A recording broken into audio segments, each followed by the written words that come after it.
Hello and welcome to Amigo's Retro Gaming. This A2000 is not displaying anything to either the RGB output, or if I've got a display card plugged in to the slot here. So going to try reseating the CPU, and you might be able to see there that there's been a battery that's been sort of hacked out, and just probably to stop any corrosion, but there is a little bit of corrosion there. So I'm just going to have a quick look and see whether I can resurrect this machine. So there's a closer look at the Motorola 68000 CPU. There's the battery terminals here. We've got the negative here and the positive with a diode on there, so that'll be to stop any charging if there's been an alkaline battery installed here. So, and you can see a bit of corrosion down in here, a little bit here. Not sure what's under the CPU, but I'll lift that out, take a wee look, and probably just go around and do general reseating of these chips here. So yeah, the board doesn't look too bad actually, so hopefully there's nothing too major going on with this. I have actually had the machine working via the slot, a accelerator which I've had plugged into the slot here, which bypasses the 68000 processor. So, you know, I'm assuming that this is sort of where the problem is here. So I'm just going to take a quick look and see if I can easily repair this. Okay, just hooked up a RGB monitor here, power. Let's see what we get.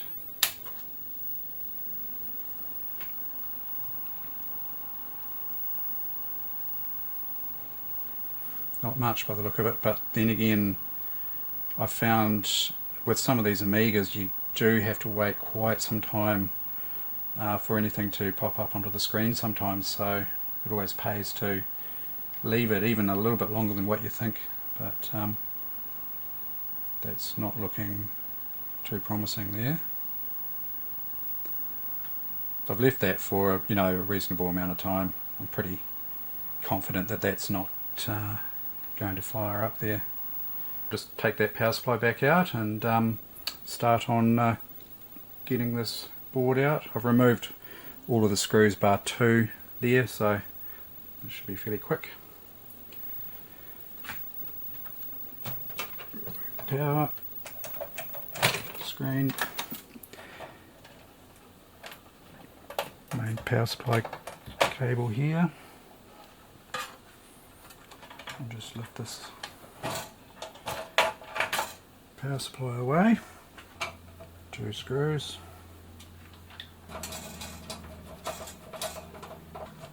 Pull that back.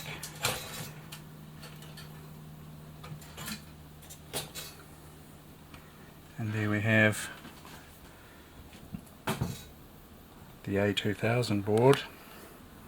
It's quite a nice looking board actually. I think if I come across one that's not recoverable, that could look quite cool in a frame, all cleaned up and put into a frame and put on the wall. Yeah, pretty neat. Okay. Righto, so let's try first of all reseating this CPU and then cleaning this up. So I'm just going to try very gently, just gradually working this chip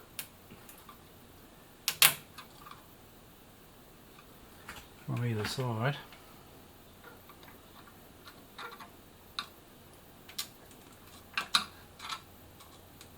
I have already tried pressing down on it to try and sort of reseat it a bit more, but yeah, I don't want to go too hard on this because I guess you could snap the chip if you leave it too hard.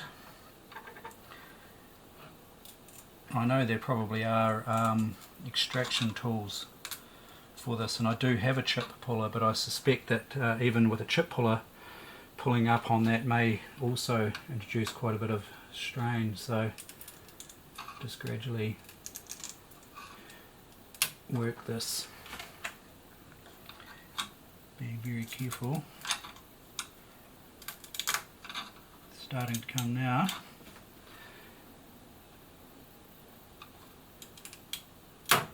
Oh, there's one side.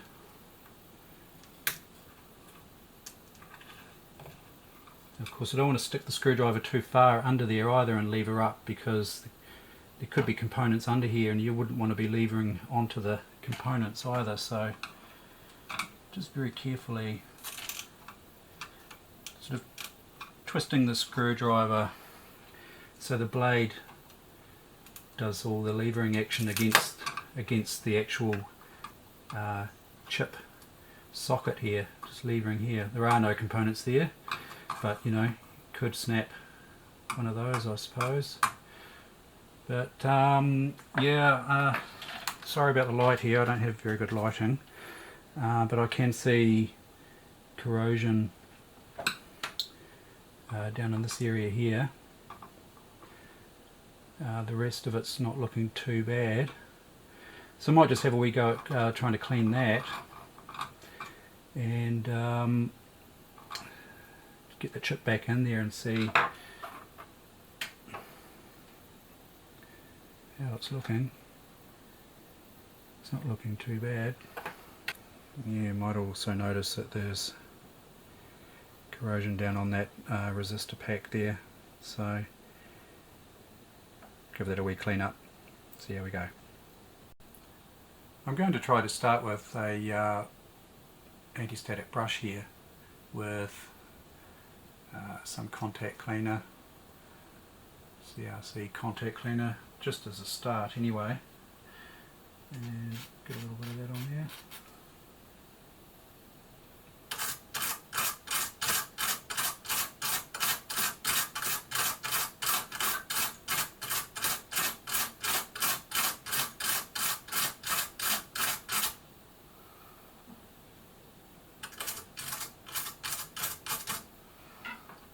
It's looking better what I can see on the top, but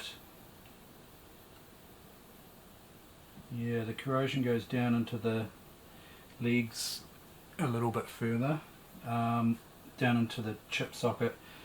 I might end up replacing this chip socket, but before I do that I might just try and get in there with something and just give those legs a wee bit of a clean up. Just a wee scraping with the scalpel here, just to see.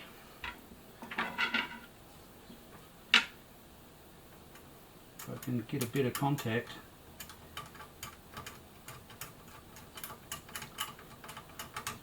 Just try this before I go replacing it. I've actually seen the corrosion so bad on these sockets that the legs actually just fall apart and come out of the socket. Especially find quite a bit of that when desoldering these.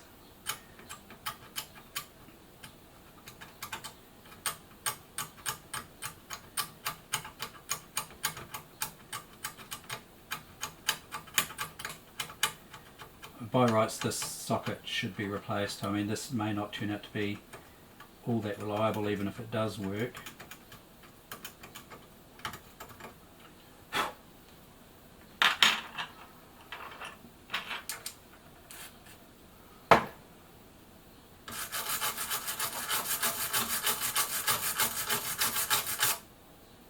Looking better. I might just whack the CPU back in there and see what we get. So obviously you want to be careful when reinserting dip chips like this to make sure all the pins are going into the holes.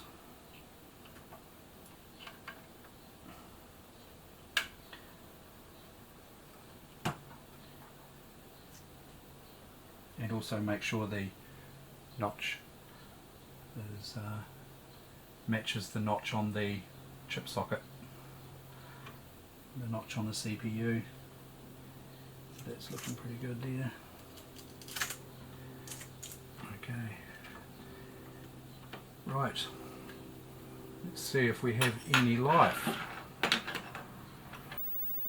Okay, I've hooked the power supply back up, video cable.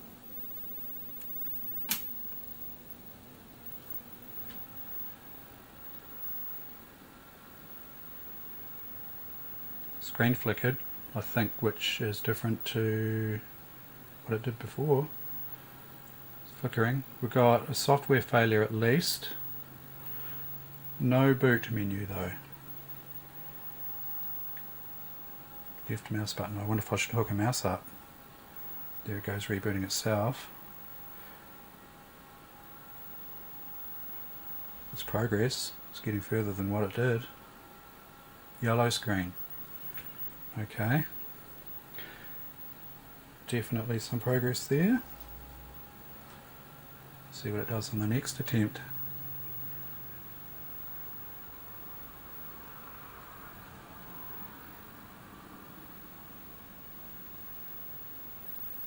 Something weird going on there, sort of. Okay, I'm going to try reseating that CPU again. Alright, let's have another go.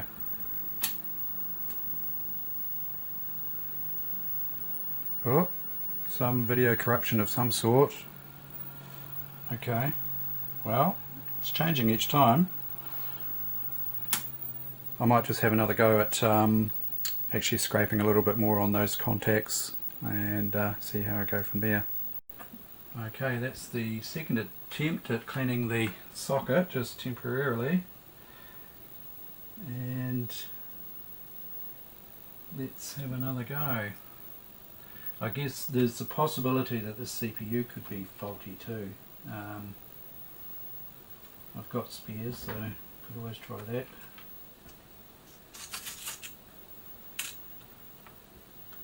Okay, let's have another go.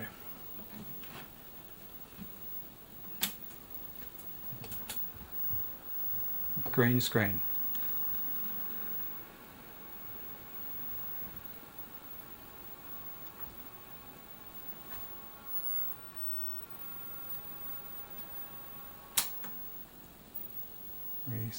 Reset.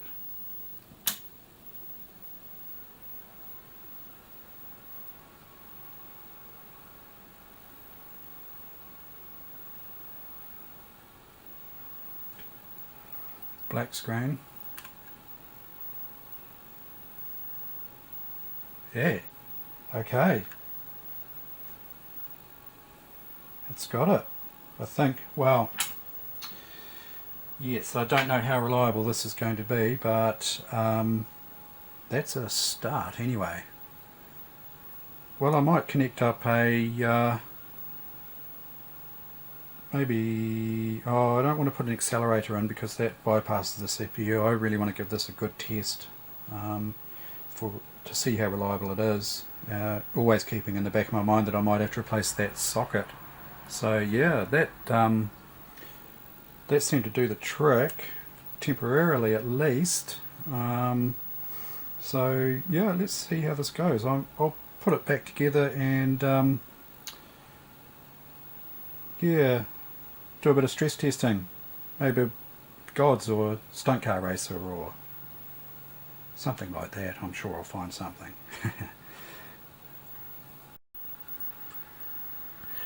Actually, while I put the board out, I might sort this out. The battery there, I'll get a battery into it and clean this area up a little bit, so I'll get that done now. Okay, start by removing the negative terminal here. Someone's hacked something in there.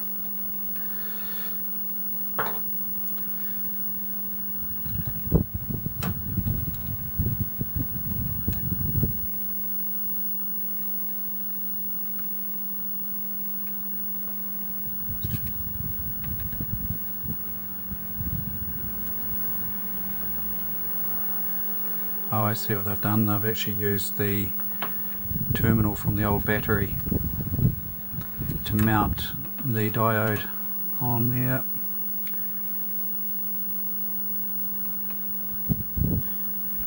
Just going to try and start by cleaning this up with a bit of flux and some solder wick here.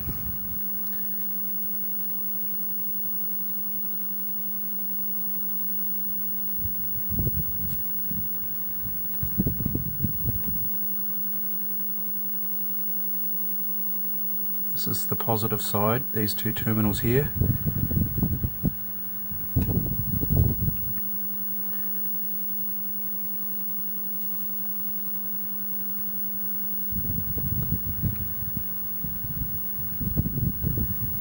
A bit of corrosion there. This is the negative terminal here.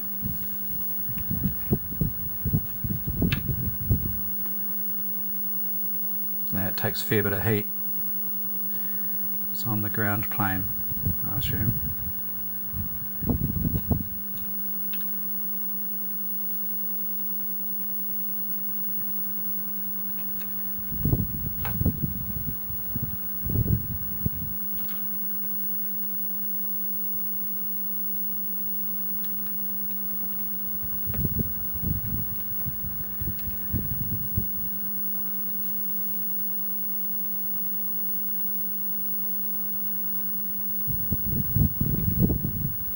Oops, actually soldered the wick onto the board there. Get a bit more heat into it. Yeah, it's soldered it in again. Might need a bit more heat on my iron here.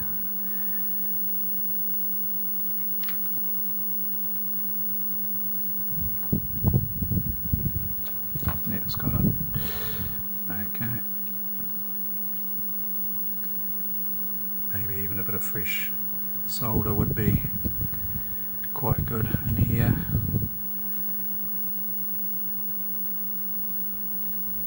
That's pretty good there.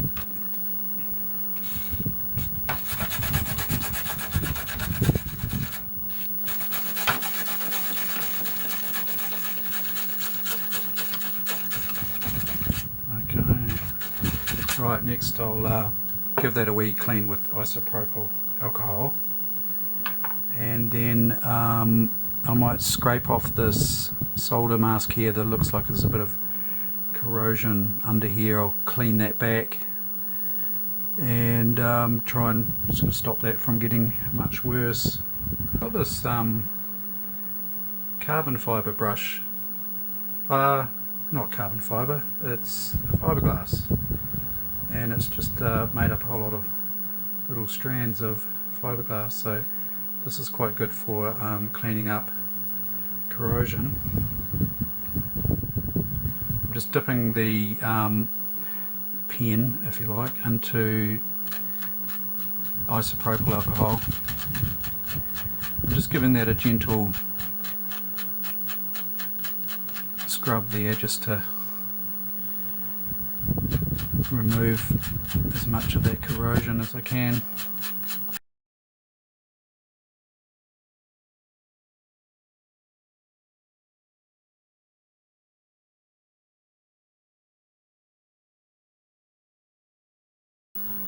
Some of that really stubborn corrosion, I'm just going to gently scrape with the scalpel here, just being careful not to damage the board at all.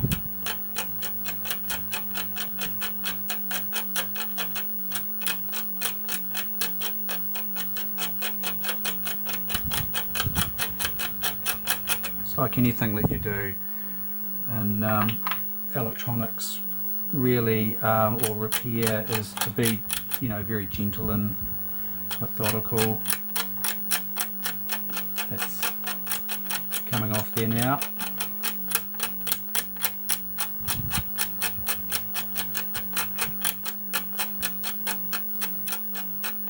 It's not really doing any damage to the board at all, it's just taking the top layer of solder mask off, just revealing back to the copper. There's some really stubborn bits there. I'm just gently gently scraping there.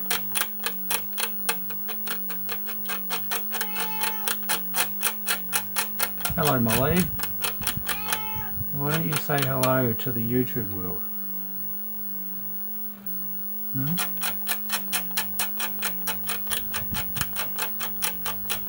Okay, that's got most of it. I mean, there's a bit here.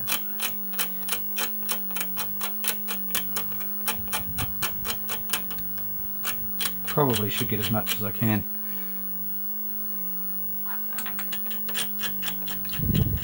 It's an unusual solder mask. It's kind of hatched. Well, that might be the copper underneath it. Kind of hatched.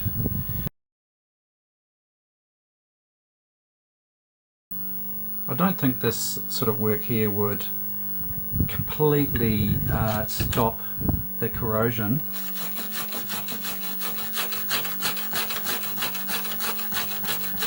I guess the only way to do that would be really to, you know, take it right back to the copper completely. But I'm not going to get too carried away. I tend to sort of keep an eye on my machines, and if there are any points in question like this, I tend to monitor them fairly closely. So if I do see anything spreading, I will remedy that.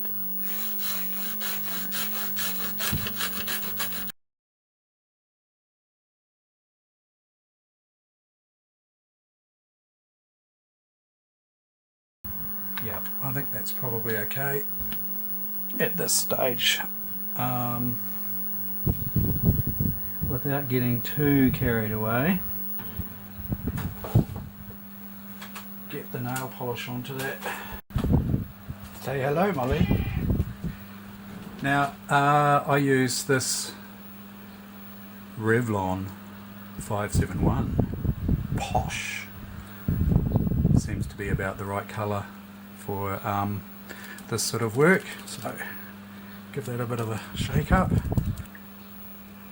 Ready to do my nails now. Maybe I should paint my toenails, since I've been in shot, I think, for most of this video. Anyway, I'll just paint it on here. Just protects the board to a point. It's like solder mask, I guess. Easy to remove once you want, if you want to remove it to do more repair work.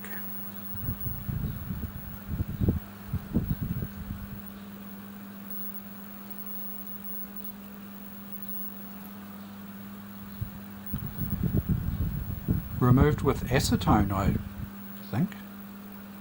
Must ask the other half, she'll know. Apologies for the fan noise too. I just realised that I forgot to turn the fan off whilst recording. It's been very hot here.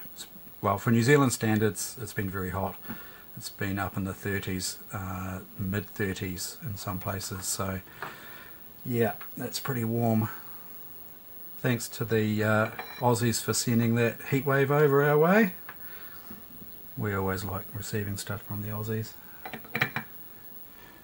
Some people might think it's a bit strange to put in a nickel metal hydride battery back into the system, considering, you know, that they can leak and cause damage, which is what's happened here originally. But I do like to try and keep my machines as original as possible.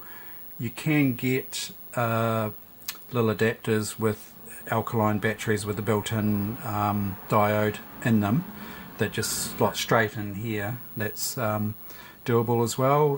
In fact, I've done that on one of my other machines, but this particular one I thought I'll put a retro old style, well actually I think they were NiCads originally, but as I said before, I do keep an eye on my machines, and I do take stock of them from time to time and just get them out and check them on a regular basis.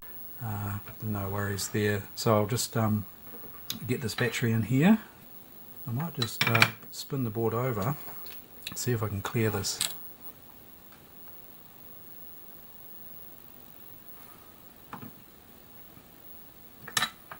There's that terminal still sitting there. Yeah, so the back side of the board's got quite a big plane on it there as well.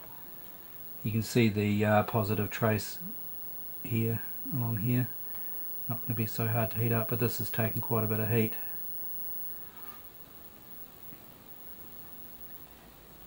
Might have to get the solder sucker onto it, maybe, or might just see if I can come in from below there, get this one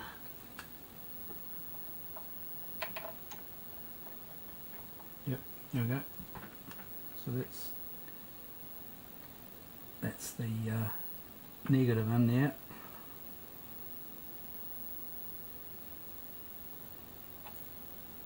That should do it. And then flip it back over and see if I can get those two positive leads through. Yeah.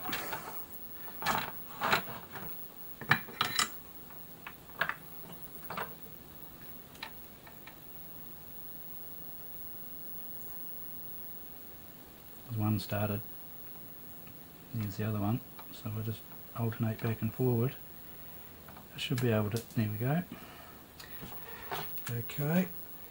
And I'll just check there's solder on this negative terminal on the top plane. These are 2-layer boards from what I understand. I did read in the manual too that there was a 4-layer version that was made in Germany, but this is definitely not a German made board. Right, just get a bit of brand new solder on there, maybe a bit of flux. Okay, that's looking good there. I'll get the underside positive terminals soldered properly. Those ones there.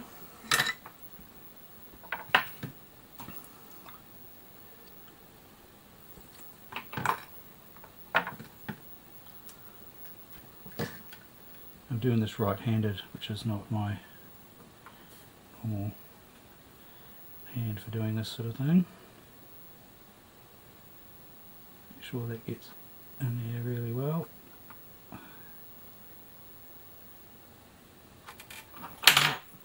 Looking pretty good. And I'll just check the top side.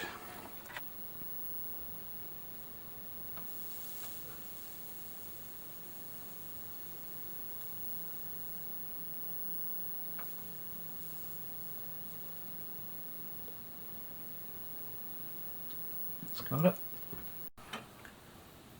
Just a little tip when doing up screws. It's not so important here with the metal screws, but especially with plastic metal screws into a plastic housing. That's quite important, but this demonstrates it quite well. And it's quite a good habit to get into is when you first put the screw in, to minimize the risk of cross thread, if you actually undo the screw, and you'll hear it click in, and that's where it's dropping into the thread properly. So you'll know that that's right at the start. So as soon as you hear it drop down into the thread, that's where you stop turning backwards and then go clockwise from there to tighten the screw. And that way there's less risk of cross threading.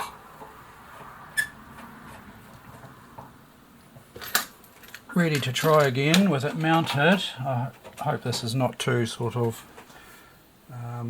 unreliable or fragile. Get the power supply back in there. Okay.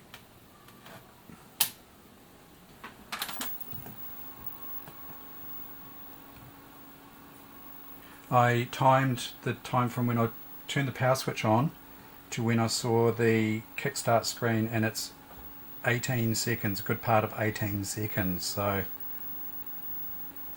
there we go.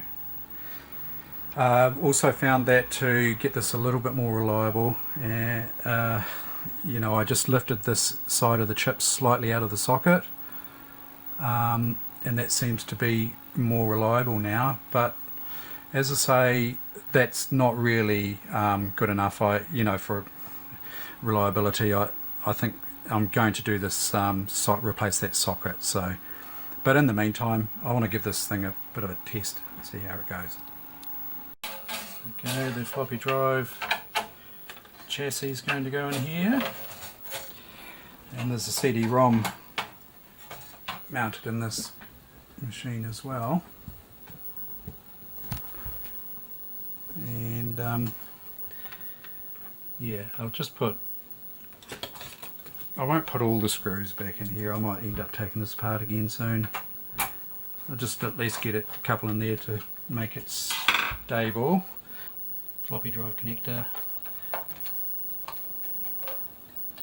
Pin 1 is to the rear of the machine, so the stripe goes to the rear. And this machine's set up for twin floppy. I haven't really tested, I know the first floppy works, but I don't know about the second one. I haven't really tested that. That's the data cable from the CD-ROM, IDE cable. Now, power supply just sits in here, 2 mount screws on the power supply there.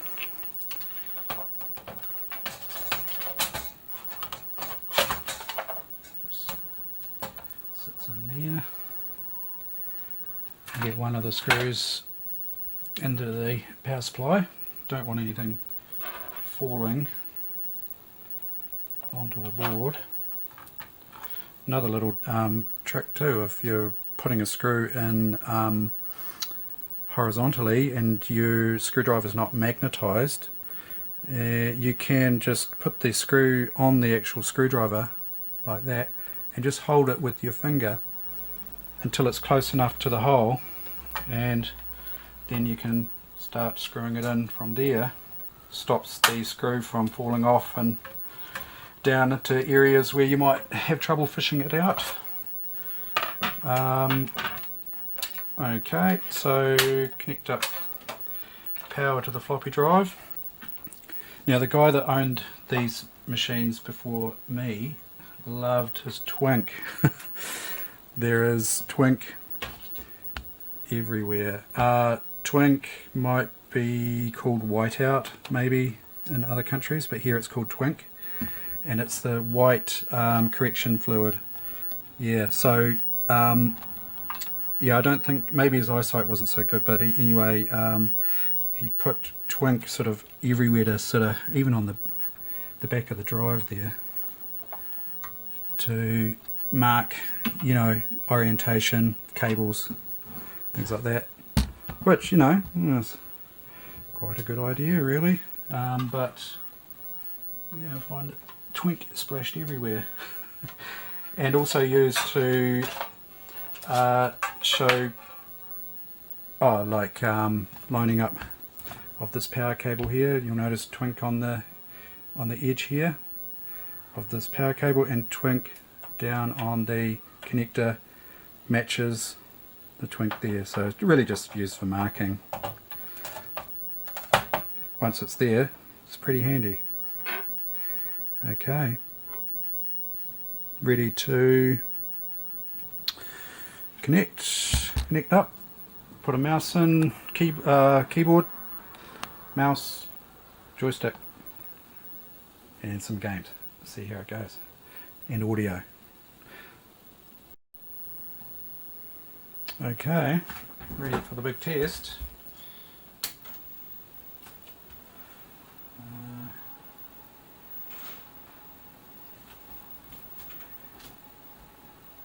Yep, looking good. Again. Okay, maybe Hybris from episode 1 of Amigos. I'm not sure if it's supported by 3.1 ROMs, but Let's see.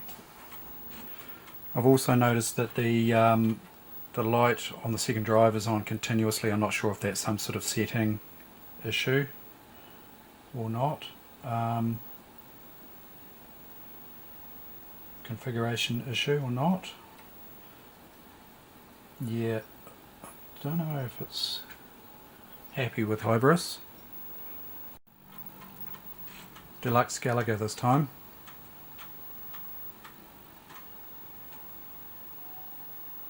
Oh yeah, look at that. Okay. Sound is the next thing. Okay, we have sound.